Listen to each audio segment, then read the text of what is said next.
Hello students. So today in this lecture we will do question number 6. पिछली video में हम question number 1 to 5 already कर चुके हैं. Now in this video I will teach you how to solve question 6. So the question is saying if angle A and angle B are acute angles. अगर हमारे angle A और angle B acute angles हैं तो हमें ये show करना है, और ये भी दिया हुआ है कि cos A is equal to cos B है, और हमें शो करना है कि angle A is equal to angle B. ठीक है, तो हम यहाँ पे आ गए हैं बोर्ड पे, और यहाँ पे क्वेश्चन नंबर 6 हम लिख लेंगे. इसके लिए सबसे पहले हम एक डायग्राम बनाएंगे. जो हमारा राइट एंगल ट्रायंगल है वो बनाएंगे. ठीक है, एक राइट एंगल ट्रायंगल बनाएंगे. यहाँ पे लिखेंगे हम एंगल ए, यहाँ एंगल बी, और यहाँ पे एंगल सी. ठीक है, हमसे कह रहा है कि कॉस ए, हमसे क्वेश्चन में दिया हुआ है ऑलरेडी. तो क्या दिया हुआ है, cos A is equal to cos B. ठीक है, ये दिया हुआ है cos A is equal to cos B. ठीक है, तो अब आप देखिए, अगर मैं कॉस ए की बात करती हूँ, ठीक है, यहाँ पे कॉस ए ये वाला एंगल है. ठीक है, यही तो है कॉस ए, मतलब ए एंगल जो है वो एंगल ए ये है. और हमें पता है कि कॉस थीटा क्या होता है, cos theta is equal to क्या होता है, बेस अपॉन हाइपोटेनियस. ठीक है, यही तो होता है फॉर्मूला कॉस थीटा का. और हमें यहाँ पे पता है एंगल ए दिया हुआ है, तो इसके सामने वाला जो एंगल है ये तो होगा परपेंडिकुलर. ठीक है, तो यही तो है परपेंडिकुलर इसके सामने ये, और ये क्या हो जाएगा, बेस, और ये हाइपोटेनियस. ठीक है, हमें क्या चाहिए, बेस अपॉन हाइपोटेनियस. तो जब हम एंगल ए की बात करेंगे तो इसके सामने ये परपेंडिकुलर, इसका मतलब ये वाला बेस है. ठीक है, ये तो जब ये बेस है तो हम क्या लिखेंगे, ए सी अपॉन हाइपोटेनियस कितना, ए बी, ये रहा. ठीक है, हाइपोटेनियस क्या रहेगा, ए बी. इधर आ जाते हैं. अब हम करते हैं एंगल बी की बात. ठीक है, अभी तक हमने एंगल ए की बात करी थी, अब हम करेंगे एंगल बी की बात. ये वाला जो एंगल है ये, तो इसके सामने वाला ये परपेंडिकुलर होगा, और ये वाला बेस होगा, और ये हाइपोटेनियस. ठीक है, तो इसके सामने वाला ये परपेंडिकुलर, इससे तो हमें मतलब है नहीं, अभी हमें बेस की ज़रूरत है. तो ये वाला बेस है. ठीक है, तो बी सी. ठीक है, बी सी अपॉन हाइपोटेनियस, यहाँ भी यही है ए बी, तो अपॉन ए बी. ठीक है, इतनी बात समझ में आई. देखो एक बार फिर से देख लो, कोई बात नहीं. सबसे पहले हमने एक राइट एंगल ट्रायंगल बनाया, उसमें हमने लिख लिया ए बी और सी. ठीक है, एंगल ए, एंगल बी और एंगल सी. अब ये हमसे क्वेश्चन में गिवन है cos A is equal to cos B है, तो अगर हम कॉस ए की वैल्यू निकालेंगे तो इसका मतलब हम एंगल ए निकाल रहे हैं. तो एंगल ए ये है, इसके जो भी एंगल हमें दिया है उसके सामने वाला हमेशा परपेंडिकुलर होता है. मैंने बता दिया था स्टार्टिंग की वीडियोज़ में. तो ये वाला परपेंडिकुलर हो जाएगा, ये बेस, और ये हाइपोटेनियस. ठीक है, तो हमें पता है बेस अपॉन हाइपोटेनियस होता है कॉस थीटा. तो बेस तो हमारा ये रहा ए सी, और हाइपोटेनियस ए बी है. इधर हम कॉस बी की बात कर रहे हैं, तो इसका मतलब एंगल ये वाला बी, इसके सामने वाला ये परपेंडिकुलर है, और ये वाला बेस है. ठीक है, तो हम बेस यहाँ पे क्या है, बी सी, तो और हाइपोटेनियस ए बी रहेगा. ठीक है, तो ये कर लिया हमने. अब देखो ए बी से हमारा ए बी कट जाएगा नीचे से. अब क्या बचेगा, ए सी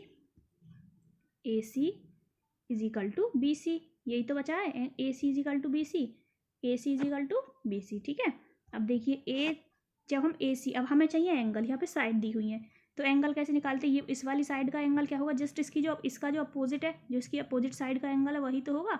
ए सी की अपोजिट साइड का एंगल मतलब एंगल बी, ये. ठीक है, ए सी की अपोजिट साइड का एंगल, ये angle B is equal to, जब बी सी की बात करेंगे हम, तो B C angle, B C ये है, तो इसकी अपोजिट साइड कौन सी है, ए, तो इसका हो जाएगा एंगल ए. ठीक है, तो angle B is equal to angle A, या angle A is equal to angle B. यही हमसे प्रूफ करवा रहा है क्वेश्चन में कि angle A is equal to angle B है, ये प्रूफ करना है. तो ये सिंपल सा क्वेश्चन है, क्वेश्चन नंबर 6 था ये. ठीक है, तो इजी है. चलिए अब हम नेक्स्ट क्वेश्चन पे चलते हैं, ये आप कर लेंगे. क्वेश्चन नंबर 7 देखिए. देखो यहाँ पे क्वेश्चन 6 में यही करा रहा था हमसे, angle A is equal to angle B proof करवा रहा है. अब 7 देखो, ये कह रहा है cot theta is equal to 7/8. Cot theta की वैल्यू दे रखी है 7/8. हमसे पूछा है पहले इसकी वैल्यू पूछी है, और फिर इसकी. तो सबसे पहले हमें cot theta is equal to 7/8 लेके 3 वैल्यू चाहिए हमें. ठीक है, तो कॉट थीटा इज इक्वल, ठीक है, क्वेश्चन नंबर 7 की बात कर रहे हैं हम यहाँ पे. सबसे पहले हम यहाँ पे एक राइट एंगल ट्रायंगल बना लेते हैं. ठीक है, सबसे पहले हम क्या करते हैं, हमने बना लिया एक राइट एंगल ट्रायंगल. इसमें हम यहाँ पे साइड्स लिख देंगे कौन कौन सी, ये बी और ये सी. ठीक है, अब कॉट थीटा क्या होता है, हमें ये पता होना चाहिए पहले, कॉट थीटा. ठीक है, हमें पता है cot theta is equal to क्या होता है, परपेंडिकुलर, वो तो टेन थीटा तो होता है परपेंडिकुलर अपॉन बेस, और ये कितना होता है, बेस अपॉन परपेंडिकुलर. यही तो होता है कॉट थीटा क्या होता है, बेस अपॉन परपेंडिकुलर. ठीक है, तो हमें क्वेश्चन में क्या गिवन है, हमें ये गिवन है cot theta is equal to 7/8। ये गिवन है हमें, क्या गिवन है, cot theta is equal to 7/8, मतलब बेस अपॉन परपेंडिकुलर। तो बेस कौन सा है, ये वाला, और परपेंडिकुलर कौन सा है, ये वाला। ठीक है, इसका मतलब हमें ये हाइपोटेनियस चाहिए, मतलब ए सी की वैल्यू हमें चाहिए। तो हम इसमें पाइथागोरस लगा देंगे। ठीक है, तो क्या करते हैं, पहले परपेंडिकुलर का स्क्वायर, परपेंडिकुलर कितना 8, मतलब 8 का स्क्वायर। ठीक है, तो 8 का स्क्वायर कितना हो जाएगा 64, प्लस फिर बेस का स्क्वायर, बेस कितना है 7, 7 का स्क्वायर कितना हो जाएगा 49, और इजिकल टू हाइपोटेनियस का स्क्वायर। ठीक है, इतनी बात समझ में आ गई। अब इन दोनों को ऐड करेंगे तो ये आ जाएगा 113। ठीक है, 113 इजिकल टू हाइपोटेनियस का स्क्वायर, और यहाँ से हम हाइपोटेनियस निकाल देंगे तो क्या आ जाएगा √113, मतलब अंडर रूट, क्योंकि इसका अंडर रूट तो निकलेगा नहीं, स्क्वायर रूट तो इसका निकलेगा नहीं 113 का, तो इसको ऐसे ही लिख देंगे, जिसका नहीं निकलता, जैसे अंडर रूट 1 का नहीं निकलता तो हम उसको अंडर रूट 1 ही लिख देते हैं, 5 का नहीं निकलता अंडर रूट 5 लिख देते हैं, 7 का नहीं तो अंडर रूट 7। ठीक है, 9 का है 3 तो इसलिए उसको 3 लिखेंगे, 11 का नहीं है तो अंडर रूट 11, ऐसे ही 113 का नहीं है स्क्वायर रूट तो इसको क्या लिखेंगे अंडर रूट 113। ठीक है, यहाँ तक क्लियर है बेटा। ठीक है, चलिए अब मैं आपको अब ले चल अब हमें तीनों, हम यहाँ पे लिख देंगे अंडर रूट 113, ये जो वैल्यू है हाइपोटेनियस की। अब हमें यहाँ पे 8 परपेंडिकुलर की हो गई, बेस 7 हो गया और हाइपोटेनियस 113। अब हम चलते हैं क्वेश्चन में कि क्वेश्चन हमसे कह क्या रहा है, हमें निकालना क्या है। ठीक है, वैल्यूज़ तो हमने निकाल ली। चलो हम यहाँ पे आ गए क्वेश्चन पे। क्वेश्चन हमसे कह रहा है 1 + sin थीटा ब्रैकेट में 1 - sin theta upon 1 + cos theta और 1 - cos थीटा, हमें इसकी वैल्यू निकालनी है। ठीक है, चलिए तो हम यहाँ पे लिख लेते हैं हमें किस किस की वैल्यू निकालनी है। 1 + sin थीटा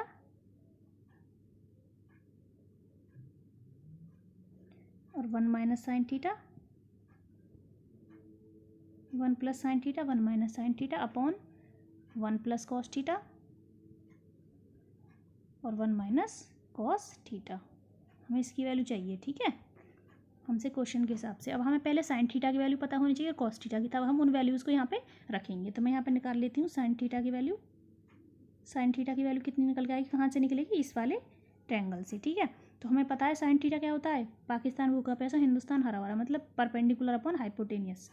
तो 8/30 113 अंडर रूट 113, ये तो हो गई साइन थीटा की वैल्यू।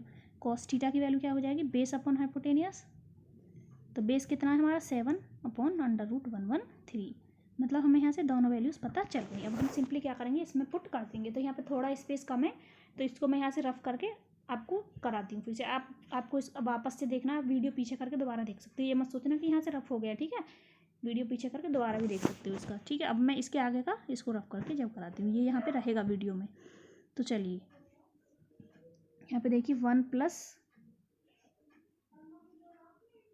sin theta. ठीक है, तो sin थीटा की वैल्यू हमने अभी निकाली थी, कितनी थी 8/113, 8/√113, यही तो थी।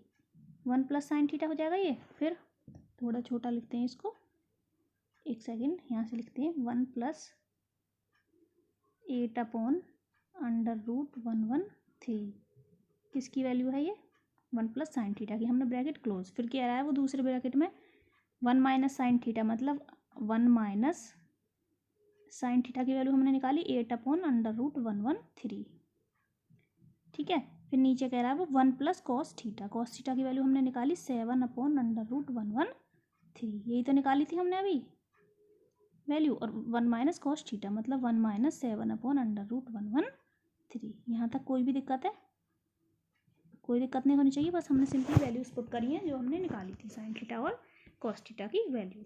ठीक है, अब यहाँ पे इजिकल टू लगा के इसको सॉल्व करिए। जब मैं यहाँ पे कोई डिजिट नहीं है, मैं इसके नीचे 1 मान लेती हूँ, इसके नीचे 1 मान लेती हूँ, इसके नीचे 1 और इसके नीचे भी 1। ठीक है, अब हम देखिए यहाँ पे हम जब एलसीएम लेंगे तो ये हो जाएगा अंडर रूट 113, एलसीएम हो जाएगा अंडर रूट 113, यही तो होगा।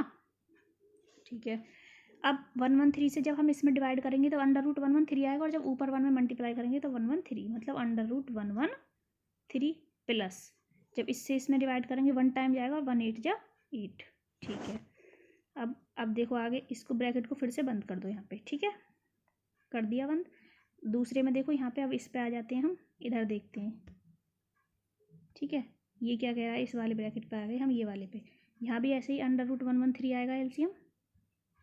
एक एक चीज़ मैं आपको बिल्कुल एक एक स्टेप बता रही हूँ ताकि सारी चीज़ें आपकी क्लियर हों, कोई डाउट ना रहे। 1 से जब हम इसको डिवाइड करेंगे अंडर रूट 113 और ऊपर इसमें मल्टीप्लाई कर देंगे तो वही आएगा √11/√11/3, ठीक है। और यहाँ क्या आएगा -8, क्योंकि जब √113 से इसमें डिवाइड करेंगे √113 में 1 टाइम जाएगा और 1 8 जाए तो 8 ही होता है, ठीक है, कोई बात नहीं। अब ये हो गया सॉल्व, ठीक है। अब आ जाते हैं हम नीचे वाले पोर्शन पे, ये वाले पोर्शन पे, ठीक है। ऊपर वाला तो हमने कर दिया सॉल्व, इसमें भी ऐसे ही करेंगे सेम। यहाँ भी हमारा एलसीएम क्या आएगा √113, यही आएगा, ठीक है। और यहाँ भी यही आएगा √113 + 7, √113 + 7, ठीक है। समझ में आ रहा है बेटा? आ जाएगा, ध्यान से समझोगे तो। उसके बाद इधर देखेंगे हम √113 - 7 और अपॉन √113, ठीक है। अब आप एक चीज़ बताइए मुझे, जो ये दोनों है, ठीक है। मैं अब ये इतना तो हो गया। अब हम ऊपर वाले पोर्शन को जब हम सॉल्व करेंगे, मतलब दोनों की हमें मल्टीप्लाई करनी है, सिंपल सी बात है ना। क्या करनी है हमें? मल्टीप्लाई।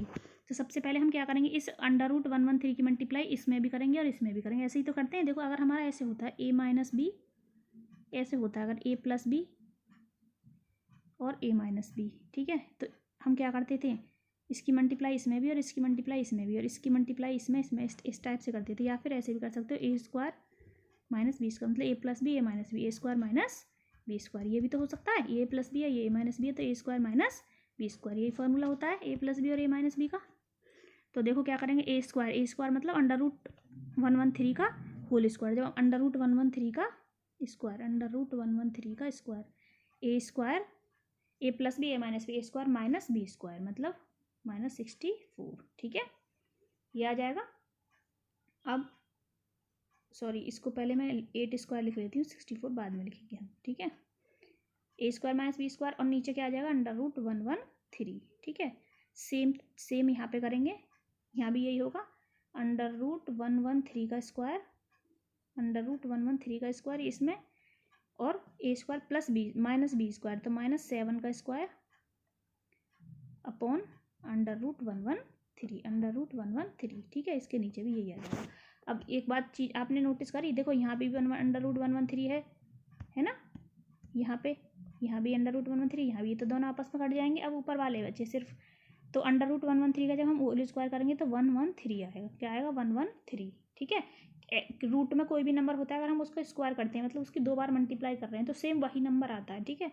और माइनस का 64 अपॉन, ऐसे यहाँ पे 113 माइनस का 49, ठीक है। अब इसको माइनस कर दो, माइनस करके कितना आएगा देखो जल्दी से, तो यहाँ आ जाएगा 49।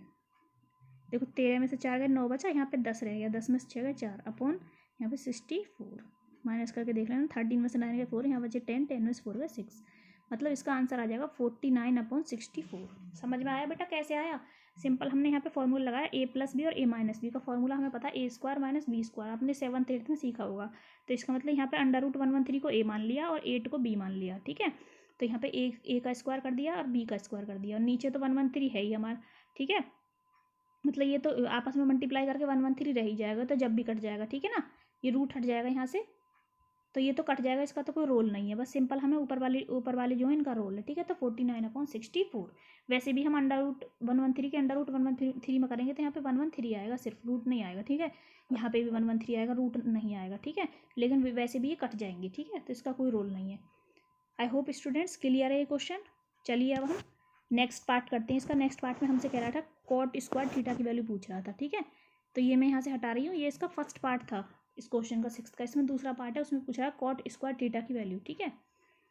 तो हमें उसके लिए जो हमने ट्रायंगल बनाया था उसको दोबारा से बनाना पड़ेगा। हमें यहाँ पे 7 लिखना होगा, यहाँ 8 लिखना होगा और यहाँ पे 113 लिखना होगा, जो आया था रूट में 113। पूछा है हमसे cot² थीटा की वैल्यू, तो ये तो आप कर पाओगे क्वेश्चन, बहुत ही ज़्यादा ईजी हो गया। सबसे पहले हमें cot थीटा की पता होना चाहिए। cot थीटा क्या होता है? तो cot थीटा होता है हमारा बेस अपॉन परपेंडिकुलर। कैसे पता चला? p अपॉन जो हमारा परपेंडिकुलर अपॉन बेस है वो tan थीटा की वैल्यू, tan का उल्टा cot मतलब बेस अपॉन परपेंडिकुलर। बेस कितना? ये रहा, परपेंडिकुलर कितना? ये रहा, मतलब 8/7 का, लेकिन स्क्वायर, यहाँ भी स्क्वायर और यहाँ भी स्क्वायर, क्योंकि यहाँ पे स्क्वायर की बात हो रही है। तो 8 का स्क्वायर 64 हो जाएगा और अपॉन 7 का स्क्वायर 49 हो जाएगा, ठीक है। तो कोई दिक्कत यहाँ पे बताइए students, any problem? Base upon perpendicular 6, ठीक है। ओफो सॉरी स्टूडेंट्स, यहाँ पे एक छोटी सी मिस्टेक हो गई, आई एम सो सॉरी। यहाँ पे वो 7 यहाँ था, यहाँ 8 था, ठीक है, और 1 1 3 यहाँ पे, ठीक है, इसलिए थोड़ी सी मिस्टेक हो गई थी, सॉरी। एक्चुअली वो वैल्यूज़ मुझे लगा शायद, क्योंकि बेस अपॉन परपेंडिकुलर है ना, कॉट थीटा की वैल्यू हमें 7/8, वो तो वहाँ से भी निकल जाएगी, देखो दी हुई है कॉट थीटा की वैल्यू ऑलरेडी क्वेश्चन में 7/8, ठीक है।